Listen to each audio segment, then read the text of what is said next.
కుంభకోణం బయటపడ్డది. మళ్ళా సీతారామ ప్రాజెక్టులో భారీ కుంభకోణం. గత బీఆర్ఎస్ సర్కార్పై డిప్యూటీ సీఎం బట్టి మంత్రి ఉత్తమ్ ఫైర్ 1752 కోట్ల అంచనాలను 23,000 కోట్లకు పెంచారని చూసుకో. 15,052 కోట్ల రూపాయలతో అయిపోయే పనిని 23,000 కోట్లకు పెంచారు. 20,000 కోట్ల కుంభకోణం జరిగింది సీతారామ ప్రాజెక్టులో.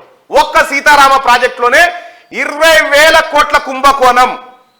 ఏం చేయాలి మరి? కుటుంబాన్ని చెప్పు తీసుకొని కొట్టకపోతే కేసీఆర్ కుటుంబాన్ని ఏం చేయాలి?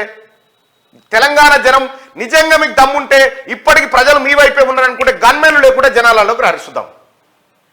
ఒక్కసారి 1,500 ఎక్కడ, 1,500 కోట్లు ఎక్కడ, 23,000 కోట్లు ఎక్కడ? ఈ 23 కోట్ల రూపాయలు ఎడికేం తెచ్చిరు?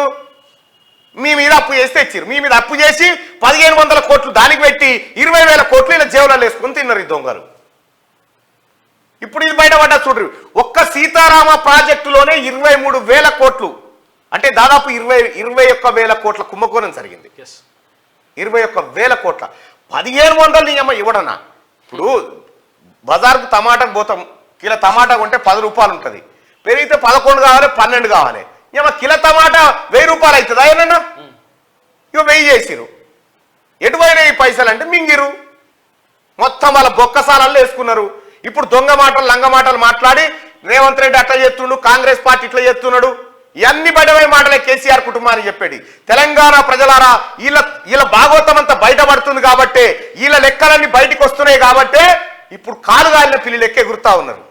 తట్టుకోలేకపోతే వీళ్ళ నెట్టి పరిస్థితిలో వదిలిపెట్టకూడదు. వీళ్ళ పాస్పోర్ట్లు సీజ్ చేయాలి, వీళ్ళ ఆస్తులు జప్తు చేయాలి. కేసీఆర్ కుటుంబానికి సంబంధించిన ఫస్ట్ ఫామ్ హౌస్ సీజ్ చేయాలి.